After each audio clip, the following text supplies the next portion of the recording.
ravie d'être ici avec vous sur l'île de la Réunion. D'une part parce que c'est très riche, des journées comme ça, c'est très très riche en termes d'ouverture, professionnellement, et puis aussi personnellement, parce qu'en fait j'ai une belle famille qui a vécu à la Réunion pendant un certain nombre d'années, et dans tous les repas de famille, on entend parler de la Réunion parce que c'est une île qui marque. Donc maintenant j'aurai ma petite expérience personnelle aussi à mettre sur la table. Voilà. Donc pourquoi je suis là? Donc, je suis responsable d'une équipe de recherche et développement au sein du groupe Unilever. Alors je voulais remercier Calitropic et toute l'équipe, et notamment Françoise, pour m'avoir fait signe. Alors ça s'est passé comment? C'est du réseau entre pôles de compétitivité, puisqu'en fait, étant basé à Dijon, il y a un pôle de compétitivité qui s'appelle Vitagora, donc je vous dirai deux petits mots en fin d'intervention, qui est le pôle de compétitivité goût, nutrition, santé. Et donc, Unilever étant partenaire de ce pôle de compétitivité par réseau, on m'a demandé d'intervenir aujourd'hui. Donc voilà, c'est aussi l'intérêt des pôles de compétitivité, de rassembler les gens et de les connecter les uns aux autres. Voilà. Donc en fait, l'objectif, donc moi je suis industrielle, et je vais donc vous parler en fait, pour moi au niveau innovation, de quelque chose de très important, c'est de mettre le consommateur au cœur de l'innovation. Donc en fait, bon, mon intervention elle va être principalement là-dessus. Je vous ferai une petite introduction sur Unilever et la R&D, mais justement en vous expliquant qu'on a placé le consommateur au cœur de nos problématiques de développement. Et puis ensuite, je vous parlerai des grandes tendances de consommation, avec des exemples illustrés de produits alimentaires, qui est une base de réflexion, je pense aussi, sur les développements que vous pouvez faire sur l'île, en interne, mais aussi à destination de l'export. Et donc, je finirai par deux mots sur le pôle de Vitagora. Donc, en fait, en introduction, parce que je vais parler d'un gros groupe agroalimentaire, je voulais quand même replacer les industries alimentaires dans leur contexte en France. Donc c'est la première industrie française et c'est aussi la première industrie européenne. Mais ce n'est pas que des grands groupes, c'est vraiment une industrie qui est morcelée, ce sont de petites entreprises. Comme vous pouvez le voir, en fait on a 90% des entreprises qui ont moins de 250 salariés et 70 qui en ont moins de 10. Donc c'est vraiment des petites entreprises, et en termes d'innovation, on a des chiffres d'affaires destinés à l'innovation qui ne sont pas énormes. C'est inférieur à 1% du chiffre d'affaires de l'entreprise. Pourquoi? Parce qu'en fait, en étant de petite taille, l'industrie agroalimentaire, en fait, dans votre entreprise, on a peu de structures d'encadrement. Et si vous avez un cadre qui s'occupe de toute la partie technique, il va aussi généralement s'occuper de tout ce qui est qualité, de mise aux normes réglementaires, de mise aux normes qualité. Et donc la place de l'innovation sera moindre, puisqu'il y aura énormément de choses à faire sur la partie qualité réglementaire. Donc, au niveau agroalimentaire aussi, on n'a pas des marges énormes, comme par exemple en cosmétique. Donc en fait, l'argent à réinvestir dans la R&D est aussi assez limité. On a aussi à suivre le consommateur dans tous ses besoins qui changent, et c'est vraiment en termes d'adéquation au marché, c'est une bonne gymnastique à avoir, d'essayer de suivre son consommateur et d'essayer de l'alimenter avec les innovations régulièrement. Et donc en fait, un autre problème aussi en termes au niveau industrie alimentaire, c'est le rapport de force avec la distribution. C'est-à-dire que si vous voulez innover, c'est bien, vous avez des projets d'innovation, mais pour les mettre sur le marché, pour les mettre chez les distributeurs, il faut encore beaucoup d'argent, et c'est pas évident de pouvoir supporter ça quand on est une petite entreprise, ou même une grosse. Donc dans ce contexte-là, les entreprises doivent quand même innover. Alors pourquoi? Parce qu'en fait l'innovation, c'est le fer de lance de la compétitivité par rapport à un marché qui se globalise, par rapport à des concurrents qui viennent d'autres pays avec des coûts moins chers. Donc il faut toujours pouvoir apporter de la valeur ajoutée à ces produits pour rester compétitif sur son marché. Quand je dis innovation, et donc je parlerai d'innovation tout le long de la présentation, c'est vrai que la définition que l'on en a, c'est l'utilisation des résultats de recherche pour lancer de nouveaux produits, packaging, mais c'est aussi travailler sur de nouvelles technologies, hein, par exemple les hautes pressions qui permettent aussi de mettre sur le marché des produits avec des DLC plus longues, avec des process moins stressants pour le produit, une qualité organoleptique meilleure. C'est aussi mettre en place des nouvelles organisations qui vont nous permettre de continuer à être compétitifs sur notre marché. Hein. Donc innovation, c'est quand même assez large. C'est vrai qu'au niveau industrie alimentaire, ce que vous voyez le plus, c'est des innovations incrémentales. C'est-à-dire que vous avez dans votre famille de produits de confiture, par exemple, vous allez faire la énième confiture avec une nouvelle variété de fruits qui sera plus sur la tendance du marché actuel, mais ça ne sera pas une innovation de rupture. Les innovations de rupture, elles sont beaucoup plus dures à mettre en place parce qu'elles sont beaucoup plus longues. Il faut en amont pouvoir avoir des résultats de recherche sur lesquels s'appuyer. Et c'est notamment là qu'en fait les pôles de compétitivité sont un tremplin en fait pour mettre en relation un besoin industriel et des résultats de recherche et pouvoir mettre sur une innovation une valeur ajoutée technologique qui va vous la rendre beaucoup plus compétitive que si vous faisiez une innovation incrémentale. Donc ce sont des organisations qui permettent au niveau petites entreprises, mais aussi grandes entreprises, on l'a vu avec le pôle mer Bretagne, que les entreprises de toute taille adhèrent à ces organisations qui facilitent le transfert entre la recherche et l'industrie. Voilà. Ça, c'était un peu l'introduction que je voulais en faire pour resituer un peu l'innovation dans les industries alimentaires. Alors, c'est vrai que maintenant, je vais vous parler du groupe Unilever rapidement, parce que ce n'est pas vraiment l'objectif de ma présentation.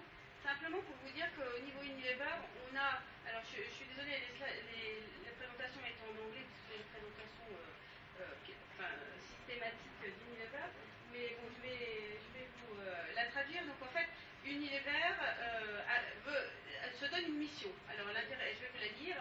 Donc, Unilever, sa mission, c'est d'ajouter de la vitalité à la vie. Hein. Donc, on essaie d'aller d'aller servir les besoins des consommateurs tous les jours, au niveau nutrition, au niveau hygiène et hygiène corporelle, avec des marques qui aident les gens à se sentir bien, à être beau, parce qu'en fait on est agroalimentaire mais on est aussi cosmétique, et à vivre mieux et à en tirer plus de la vie. Voilà. Donc en fait cette mission, c'est important. Alors peut-être, la vitalité, on voit partout, mais l'intérêt, c'est qu'elle fédère tous les gens de la société avec une vision, hein, et elle fédère aussi la cohérence du portefeuille d'innovation, c'est-à-dire qu'on va innover avec ces objectifs-là, et elle fédère aussi le discours que l'on a quand on va à l'extérieur et qu'on travaille avec des partenaires à l'extérieur. Donc c'est vraiment la feuille de route d'Unilever. Alors, ça se décline au niveau R&D. Hein. Donc, moi, je fais partie de l'organisation plus recherche et développement, plus développement que recherche, hein, parce que je suis en aval. C'est vraiment essayer d'utiliser le meilleur de la science et de la technologie pour servir ces objectifs de vitalité, pour donner des innovations les plus différenciées possibles sur le marché, pour servir cette mission.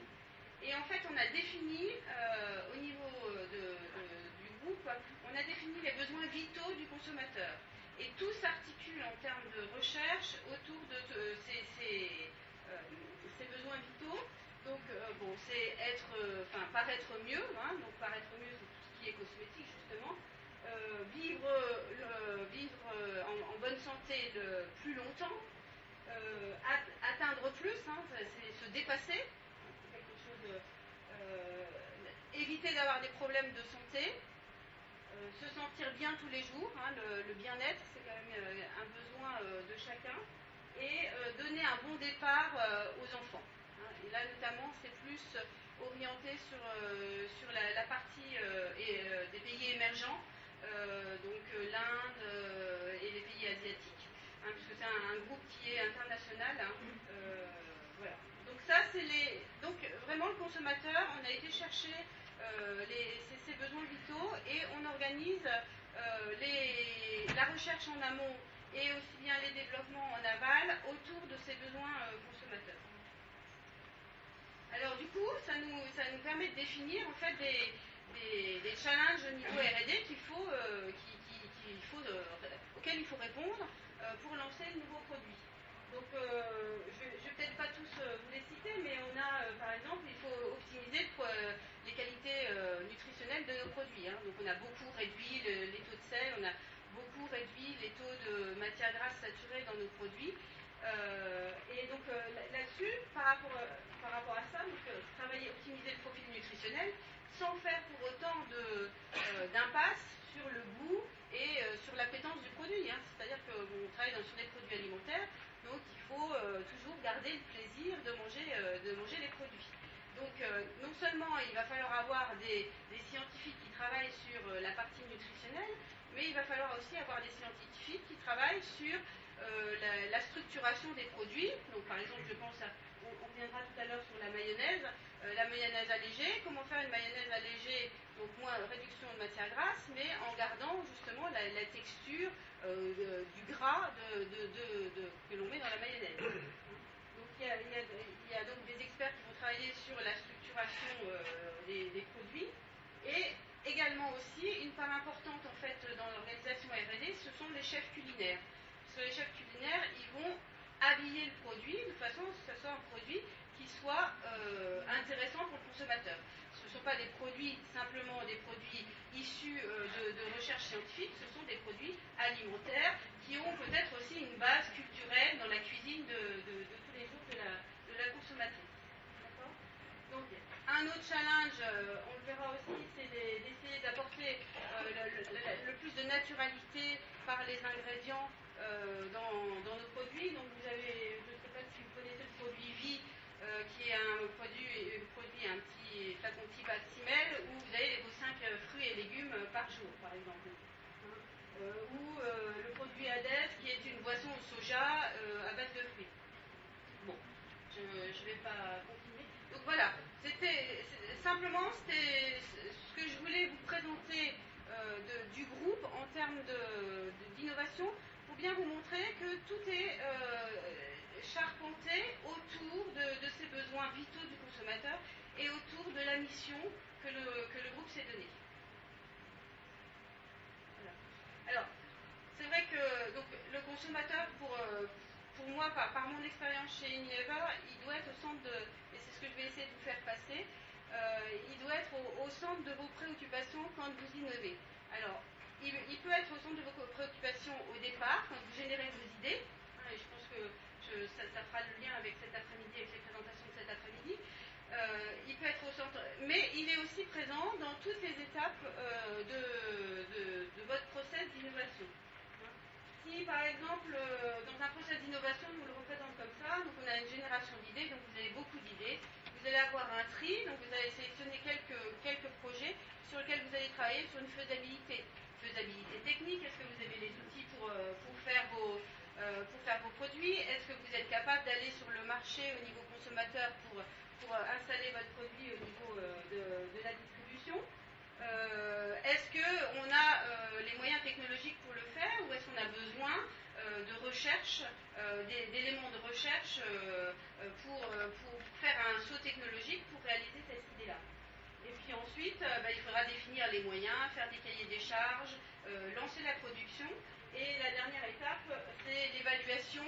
Quelque chose qui est aussi, c'est pas le sujet du jour, mais qui est aussi important, c'est apprendre de ce qu'on a de l'expérience. Donc une fois lancé, dans les 6 ou 12 mois, pouvoir regarder le bilan du projet. Alors, le consommateur, je vous disais qu'il était... il est présent à toutes les étapes, donc on va voir comment il peut être présent à la génération d'idées, parce que c'est la suite de ma présentation, je ne vais pas tout détailler, mais il est aussi en termes de faisabilité, quand vous avez votre idée de projet, vous commencez à travailler techniquement Alors moi je viens de la recherche et développement sur les condiments, donc les ketchup, les mayonnaises. Donc par exemple vous avez un flacon soupe, vous voulez changer le bouchon pour qu'il soit plus pratique. Donc vous allez commencer à faire des prototypes et vous allez de nouveau aller voir le consommateur en disant mais est-ce que comment il va utiliser le bouchon et il va vous guider sur le développement du bouchon. Peut-être qu'il y a des choses qui en termes d'usage vous avez échappé. Donc c'est bien d'aller voir le consommateur dans ces phases de développement. Bien sûr, à un moment donné, si vous le pouvez, vous ferez une validation quantitative avec une étude de marché pour voir si vraiment le projet est à hauteur de vos objectifs en termes de valorisation. Et puis ensuite, quand les produits sont sur le marché, c'est aussi intéressant de temps en temps d'aller se comparer à la concurrence et d'aller se dire donc, que pense le consommateur de mon produit par rapport à la concurrence. Parce que ça peut être aussi une source de renouvellement, une source d'adaptation ou de nouveaux produits. Donc le consommateur, vraiment, donc là moi je vais me focaliser sur la partie génération d'idées, mais il est vraiment présent, il peut être vraiment présent à toutes les phases de développement du produit. Donc par exemple, en phase d'idée, il y a une parole de consommateur. Donc ça c'était dans un groupe, donc c'est un groupe qualitatif, ça n'a aucune valeur quantitative à ce niveau-là, mais ça fait parler les gens donc, sur la vinaigrette. Je sais bien faire ma sauce salade, mais je fais souvent la même. Et j'aimerais bien y apporter plus de variété, mais je ne me sens pas assez à l'aise pour utiliser des ingrédients que je ne connais pas bien. Donc ça, c'est une parole consommateur. Il ne va pas vous dire j'ai besoin de tel produit. Il va vous dire, vous allez comprendre qu'il y a un besoin non exprimé derrière ces phrases. Donc après, à partir de là, vous pouvez faire des groupes de créativité, où vous pouvez générer des idées. Par exemple, des micro-dosettes d'épices ou des petits flacons de recettes spécifiques et ethniques. Enfin, il y a un tas d'idées qui peuvent venir que vous allez après segmenter et réétudier. Mais vous partez d'un besoin consommateur. Alors, quelles sont les autres sources pour nourrir l'innovation? Donc, vous avez les salons, les congrès, vous avez vos clients. Si certains d'entre vous travaillent avec des marques de distribution, les marques de distributeurs, ils connaissent super bien leur marché puisqu'ils ont les chiffres de toutes les sorties, de toutes les références de leur magasin. Donc quand ils viennent vous demander de faire un produit à façon, c'est vrai que c'est un produit qui doit marcher. Vous êtes dans la tendance de ce qui marche sur les fournisseurs. J'ai juste un petit exemple de fournisseurs. Si vous travaillez en partenariat avec des fournisseurs, par exemple, nous travaillons beaucoup avec nos fournisseurs d'arômes, vous pouvez aussi travailler avec eux sur la génération d'idées. Donc là, je vous le montre parce que ça n'a pas eu d'incidence après en termes de développement, donc il n'y a rien de secret. Mais donc en fait, ils ont allié en fait eux des goûts de ketchup et de mayonnaise, vous ne les voyez pas, c'est sur les crayons, à une recherche PAC, et ils sont arrivés avec des propositions de produits. Donc vous pouvez aussi faire appel à vos fournisseurs pour enrichir en fait vos idées, parce que les fournisseurs d'ingrédients, alors par exemple les aromaticiens, ils ont la vue de ce qui marche en termes d'aromatisation, non pas seulement sur votre marché, mais sur le marché des glaces par exemple, ou sur tous les autres marchés. Et donc ils vont pouvoir par croisement générer des idées aussi pour vous. Bon, les magazines, les bases de données, il y a des bases de données qui vous donnent les tendances des produits. Les linéaires, souvent en fait, quand on travaille nous au niveau innovation, on demande aux gens qui vont participer à une réunion de créativité d'aller dans les linéaires, mais pas dans le linéaire concerné. On va aller dans le linéaire cosmétique, on va aller dans le linéaire de quatrième gamme pour essayer de voir par croisement ce qui pourrait apporter en termes de créativité sur votre propre marché. Les groupes consommateurs, je vous ai donné un exemple avant. Et veille technologique, en regardant ce qui sort, les brevets qui sortent, vous allez aussi vous donner une idée de ce qui est de ce qui a de l'importance en termes de recherche actuellement, et vous faire réfléchir en disant mais dans le fond, est-ce qu'il n'y a pas des idées en utilisant des résultats de recherche pour construire mes nouveaux projets. Voilà. Donc une chose, c'est bien une analyse des tendances de consommation. C'est important à faire. Pourquoi? Parce qu'en fait, ça va vous donner déjà une sensibilité au niveau des consommateurs de leurs besoins futurs. Ça va vous permettre en amont de vos réflexions d'être proactif. Et quand on a des idées par rapport aux tendances de consommation, c'est des idées pour des nouveaux produits, mais ça peut être aussi des idées au niveau de communication. C'est complètement large au niveau de promotion. Alors je vous ai fait un petit résumé en fait des tendances de société. Donc il y a une grosse tendance qui s'oriente autour du plaisir. C'est le plaisir de consommer, se faire plaisir en consommant et aussi faire plaisir aux autres. Donc il y a la notion pour soi-même et pour les autres au niveau convivialité. L'individualité, c'est vrai que classiquement on a des classes de population, donc les enfants, les jeunes, les seniors, etc. On a des classes de population, mais on a de nouvelles types d'individualité. Par exemple, si je parlais tout à l'heure des pays émergents, vous avez vraiment des besoins spécifiques par rapport aux enfants, des régions, des produits émergents, par exemple. Donc, est-ce que j'ai des choses à apporter sur ce type de population? Bien sûr, le santé bien-être. Alors, les gens veulent plus contrôler leur santé. Ils sont de plus en plus alimentés par de la communication au niveau de la santé, mais ils n'ont pas forcément toutes les armes pour comprendre ce qu'on leur dit en termes de communication au niveau santé. Donc, ça veut dire qu'il faut leur apporter des aliments qui contribuent à une meilleure santé, mais avec les explications et la communication adaptées à une bonne utilisation de ces produits-là.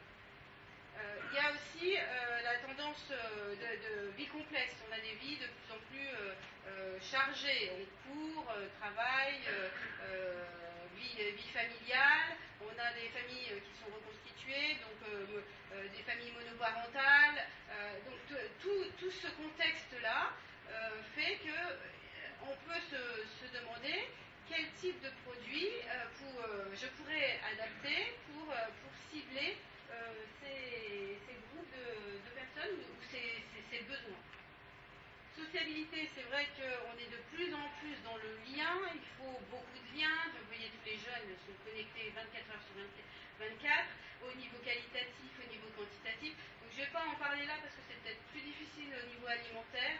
C'est vrai qu'on voit ça dans toutes les technologies, les nouvelles technologies, les téléphones multitâches, multifonctions. J'en parlerai pas. On voit quelques exemples au niveau justement lien qualitatif quantitatif sur la partie promotionnelle, à l'arrière des packs, avec des liens, vous avez un numéro, vous appelez, vous gagnez.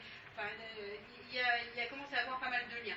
Mais sur la partie innovation elle-même au niveau agroalimentaire, je n'ai pas trouvé d'exemple à vous présenter. Et puis, le consommateur, il veut être responsable de ce qu'il achète et il est capable de faire des choix. Et on en parlera plus tard, mais c'est un réel besoin qui monte en ce moment. Alors, en parlant des grandes tendances de la société, donc le plaisir d'enrichir sa vie, donc se faire plaisir au niveau sens, c'est déjà un premier plaisir. Donc là, je vous ai mis des cookies. Donc là, c'est des produits que j'ai pris dans des bases de données qui vous illustrent. C'est des produits qui sont faits au niveau mondial. Donc là, ce sont des gâteaux et l'aromatisation, c'est poivre noir et rose. Donc l'association, je me fais plaisir. Je suis un peu plus experte parce que je travaille au niveau goût et voilà, je vais vers une alimentation premium. Le chocolat, c'est vraiment l'aliment plaisir par le sens du terme. Et c'est vrai qu'on voit aussi maintenant des chocolats avec des épices. Sur l'île, je pense que vous êtes très, très consommateur d'épices. En métropole, moins, mais ce sont c'est un accès à des gens qui commencent à connaître. Donc il y a de quoi parler. Donc des chocolats au piment rouge, les chocolats au gingembre. Vous avez ce type de proposition au niveau la tendance suivante, c'est retour au vrai, à l'authentique. Alors, je vous ai mis plusieurs exemples. Donc, c'est vrai que la provenance, c'est quelque chose d'important. Les gens ont besoin de se raccrocher, soit à une région, soit à une origine particulière. Donc, je vous ai mis les blancs de poulet. Les blancs de poulet, donc déjà, il est fermier, ce poulet, et en plus, c'est terroir des saveurs. Donc, il y a vraiment un essai d'ancrage à une région donnée. Sur l'exemple du jus de fruits, c'est quelque chose, je l'ai pris parce que le pack, il dit naturel, il dit sain, il dit simple, il dit pas compliqué. Et ça s'appelle 100% pressé. Donc rien que dans l'évocation du packaging, rien que dans l'évocation des noms choisis, 100% pressé, on pense tout de suite que y a pas le procédé est simple, c'est quelque chose qu'on pourrait faire chez soi. Donc voilà, la communication, elle passe déjà par les mots, par le packaging. Ici, on a des pois cassés, et c'est pareil, en fait, l'origine, elle est sur une ferme. Hein, donc c'est une origine ferme d'Anquin. Et là, on note en plus en bas, vous voyez peut-être pas bien, mais c'est riche en fibres. Donc voilà, on apporte en plus de cette authenticité des qualités nutritionnelles. Et de la praticité, puisque vous avez des petits logos qui vous disent c'est pour 2 personnes, c'est à réchauffer rapidement, on essaie à conserver au froid. Donc toute une information qui permet aussi de simplifier la vie du consommateur. J'ai pris aussi l'idée des fruits. Donc ce sont des purées de poires et de bananes. Donc c'est tout simple en fait. Hein, c'est des produits peu transformés. Alors au niveau santé bien-être, hein, donc vous avez le retour à la nature. Donc le retour à la nature vers les fruits, donc vous avez un exemple de mandarine dans un jus d'ananas.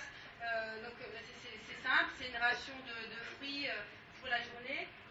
Vous avez le retour à la nature, on a parlé beaucoup d'algues, donc là c'est pas des micro-algues, c'est un tartare d'algues, pareil, sur lequel on surfe sur la présence en oméga 3. Hein.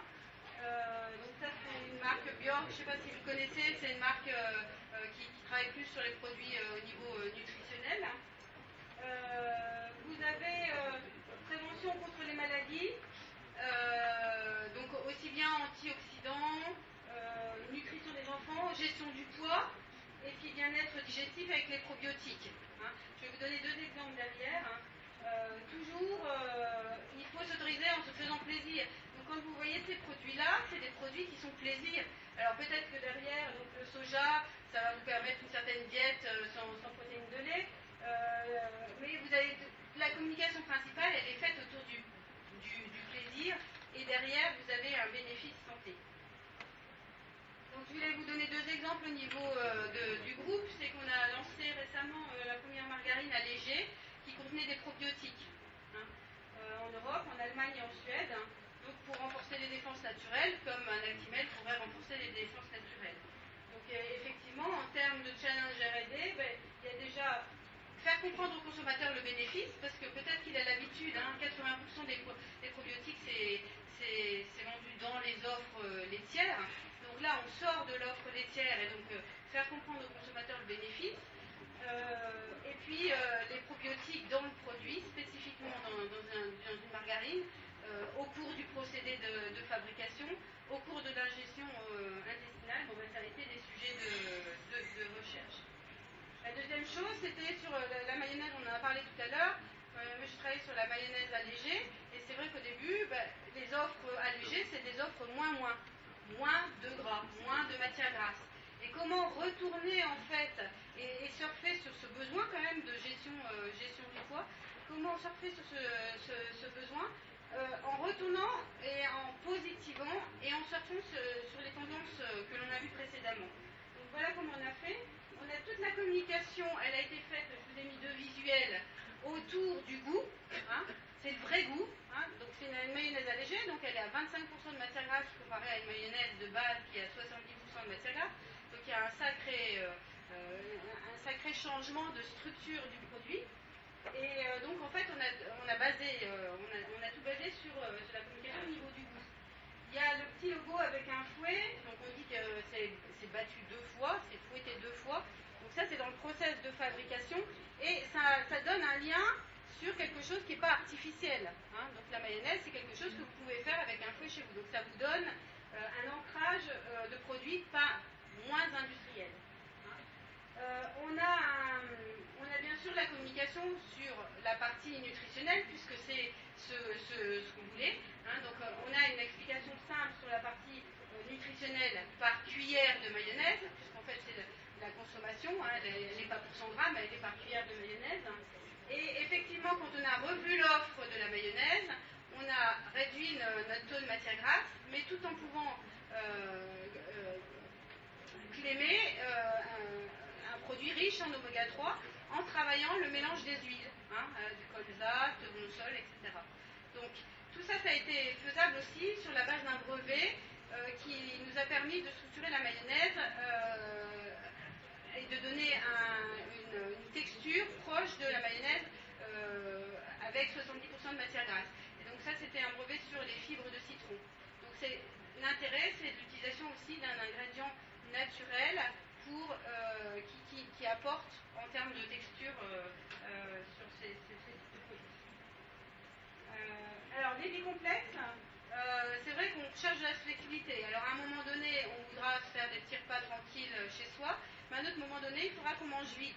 Donc, on a des offres donc, sur le pouce, hein, de manger sur le pouce, donc, où on simplifie la vie du consommateur. Donc, par exemple, les lentilles, elles sont pré-cuites, et donc vous avez simplement des choses, quelque chose à rajouter. L'offre de plats, hein, qui est un kebab de poulet, mais qui pourrait être aussi des plats plus traditionnels au niveau réunion, c'est pareil. On a toutes des petits logos qu'on ne voit pas trop, mais qui vous expliquent en 5 minutes c'est prêt, micro-ondables, etc. D'accord. Vous avez aussi une offre que j'ai trouvée intéressante, parce que pour moi, l'île de la Réunion, c'était les fruits, sur la tendance smoothie, donc des gens donc tendance fruits, hein, consommation de fruits, vous avez des portions de fruits prêtes pour faire vos smoothies. Hein, donc, voilà. Donc à un autre moment, en termes d'énergie, vous allez vouloir gérer votre énergie. Donc les tisanes, bien-être, etc. le soir, mais une petite boisson énergétique au milieu de la journée. Donc vous avez des offres différentes. Voilà, et tout. Et puis la dernière tendance, c'est faire la différence, être capable de faire des choix. Et je crois que le consommateur est de plus en plus sensible à ça. Donc par des aspirations écologiques. Donc vous avez à gauche, c'est des dosettes, hein, c'est des dosettes de recharge. Donc pour limiter le poids du packaging, vous avez de plus en plus aussi des bouteilles d'eau qui proposent des réductions de poids en termes de bouteilles pour justement limiter les impacts environnementaux. À gauche, je ne sais pas si vous allez le voir, mais il y a 2 petits macarons. C'est les premières offres que j'ai vues, donc ça c'est des céréales à destination des pays du Nord, où il y a une communication sur la consommation d'eau. Hein. Donc là, pour faire des céréales, il a fallu 108 litres d'eau pour 100 grammes de céréales, et carbone, pareil. Hein. Donc ça commence. Alors, donc, c'est Carlo qui parlait justement de travailler. Non, c'est vous qui parliez de travailler sur de la gestion de l'eau, mais aussi de faire un bilan de vos exploitations agricoles. C'est pareil, dans les industries, on commence à faire un bilan énergétique des consommations pour essayer de les réduire. Donc, bon, j'en ai pas vu encore en France, mais ça va arriver. Alors, les bonnes causes. C'est vrai qu'il y a des fois, vous achetez des produits et vous avez 1 euro qui est reversé pour tout produit acheté à une organisation caritative. Donc ça, c'est une offre que le consommateur peut choisir par rapport à une autre. Et puis le commerce équitable, alors là, j'ai un peu fait exprès j'ai pris un produit de Monoprix, marque distributeur. Mais pourquoi je l'ai pris? Parce qu'en fait, il a beaucoup de... Et c'est un peu pour vous titiller au niveau de la Réunion.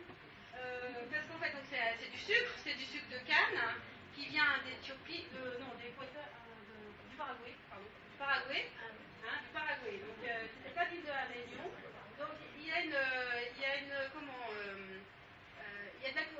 la communication sur le goût, hein, parce que c'est un sucre qui a plus de goût.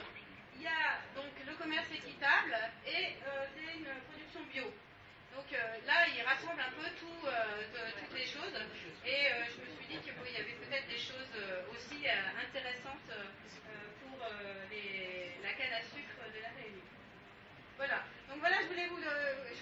voulais vous brosser ce tableau parce que je pense qu'il est important de sentir un peu les tendances au niveau consommateur, de regarder ce qui se fait à l'étranger et de se dire, mais moi, dans mon entreprise, qu'est-ce que je peux faire pour répondre à ce besoin, ou qu'est-ce que je peux faire pour répondre à cette tendance. Voilà. Donc, c'était juste...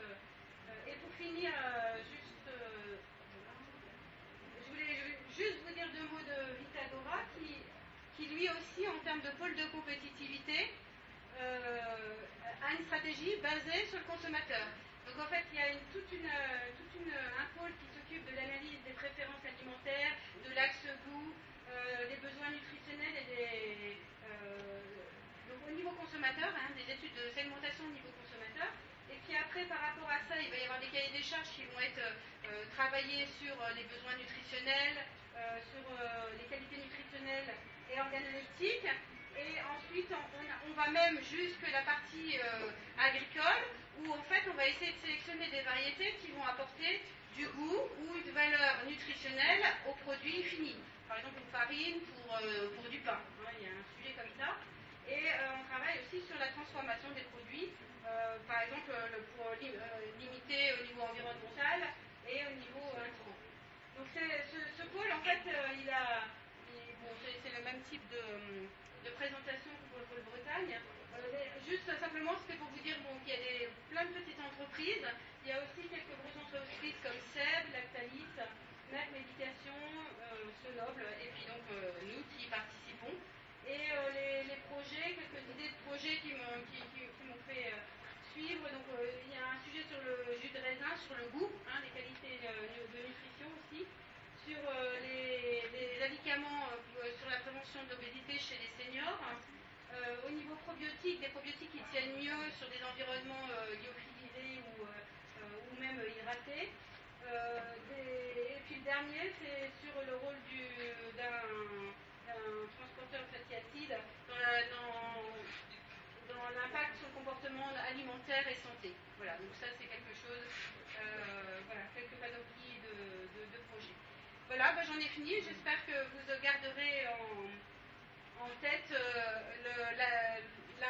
la place du consommateur dans les innovations, aussi bien développement chez vous que même quand vous travaillez en pôle de compétitivité avec des organismes de recherche, parce que c'est vous qui avez la connaissance du consommateur et qui peut guider en fait la recherche dans le sens que vous souhaitez. Voilà, merci beaucoup.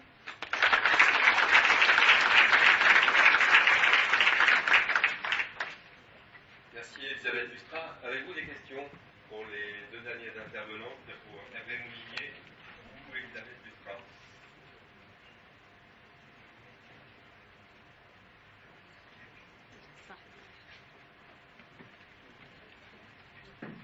Oui, à nouveau Fridolf Hanteux. Ma question s'adresse à Madame en fait. Vous avez cité les sources, on va dire, qui nourrissent l'innovation et à aucun moment